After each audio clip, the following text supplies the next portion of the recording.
بھوٹان کے ساتھ اپنے تعلقات کو قریبی اور خاص بتاتے ہوئے ہندوستان نے جمعہ کو کہا کہ یہ پڑوسی ملک ہندوستان کے ساتھ اپنی دوستی اور اشتراک میں برابر کا بھروسہ رکھ سکتا ہے۔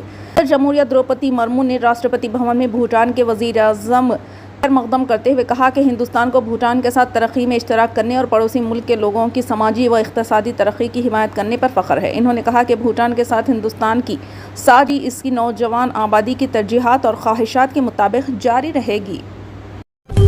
رمضان کی مبارکباد دیتے ہوئے چیف منسٹر ریونت ریڈی نے کہا کہ کانگریس حکومت سیکولر گورننس کی فراہمی کے لیے کوشاں رہے گی اور یقین دلایا کہ ریاست میں مسلم کمیونٹی کو 4% ریزرویشن جاری رکھا جائے گا۔ کانگریس حکومت نے مسلم اقلیتوں کو 4% ریزرویشن لاگو کیا تھا۔ اس کے علاوہ کارپوریشنوں کے ذریعے قرضوں میں توسیع کی تھی۔ یہاں ریاستی حکومت کی طرف سے منعقدہ افطار پارٹی میں کہا کہ کانگریس حکومت اقلیتوں کی بہبود کے لیے اچھے پروگرام متعارف کرائے گی۔ افطار پارٹی میں ایم پارٹی کے صدر بیرسٹر اسد الدین اویسی، محمد علی شبیر، جعفر حسین میران، ڈپٹی چیف منسٹر اور دیگر موجود تھے۔ کانگریس لیڈر راہل گاندھی نے الیکٹورل بانڈز کے معاملے پر وزیر اعظم نریندر مودی پر براہ راست حملہ کرتے ہوئے جمعہ کو کہا کہ انتخابی بانڈز کے ڈیٹا کو الیکشن کمیشن کی ویب سائٹ پر عام کیا گیا ہے۔ واضح ہے کہ مودی انتخابی بانڈز کے نام پر دنیا کا سب سے بڑا ریکٹ چلا رہے ہیں۔ گاندھی نے social media platform X پر کہا کہ نریندر مودی انتخابی بانڈز کے نام پر دنیا کا سب سے بڑا بھتہ خوری کا ریکٹ چلا رہے ہیں۔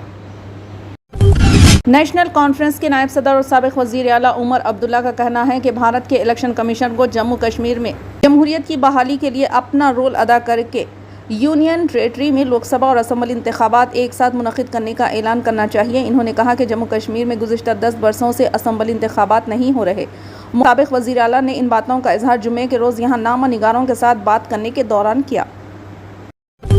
کانگریس نے مودی حکومت کے انتخابی بانڈ جاری کرنے کے فیصلے کو لوٹ کی پالیسی قرار دیتے ہوئے کہا کہ یہ بی جے پی کا خزانہ بھرنے کے پیسہ کمانے اکٹھا کرنے کی دھندا لو کی اس کی پالیسی ثابت ہوئی ہے۔ کانگریس کمیونیکیشن ڈپارٹمنٹ کے انچارج جے رام رمیش نے الیکشن کمیشن کی جانب سے سیاسی پارٹیوں کو الیکٹورل بانڈز کے ذریعے ملنے والی عطیات کی فہرست کو عام کرنے کے جواب میں کہا۔ حکومت کے الیکٹورل بانڈ پالیسی نے واضح کر دیا ہے کہ اس نے ان کمپنیوں اور افراد کو کام دیا ہے جنہوں نے انتخابی بانڈز کے ذریعے بی جے پی کو چندہ دیا۔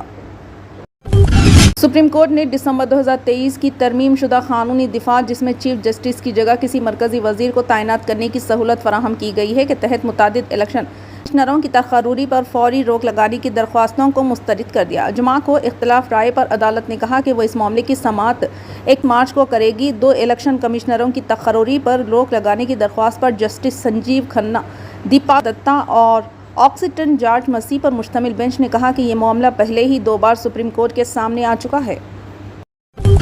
ریاستی تحقیقاتی ایجنسی ایس آئی اے نے جمعے کے روز ملیٹنسی سازش کیس کے سلسلے میں جموں میں 7 مقامات پر چھاپے مارے جس دوران قابل اعتراض مواد کو برآمد کرنے کا دعویٰ کیا گیا۔ ایس آئی اے کے ایک ترجمان نے بتایا کہ عدالت مجاز سے اجازت کے بعد اسٹیٹ انویسٹیگیشن ایجنسی کی ٹیموں کو جمعے کے روز ضلع میں 3 ریاست میں 2 رام بن اور جموں میں 2 الگ الگ مقامات پر چھاپے ڈالے۔ انہوں نے مزید کہا کہ حسن بابر اور محمد عرفان اور صفدر علی کے گھروں کو کھنگا ریاست میں، عبدالشمشاد بیگم رامبن میں، عبدالرشید نائک اور سدرا جموں میں جاد احمد عرف شادو کے رہائشی مکانوں کی تلاشی لی گئی۔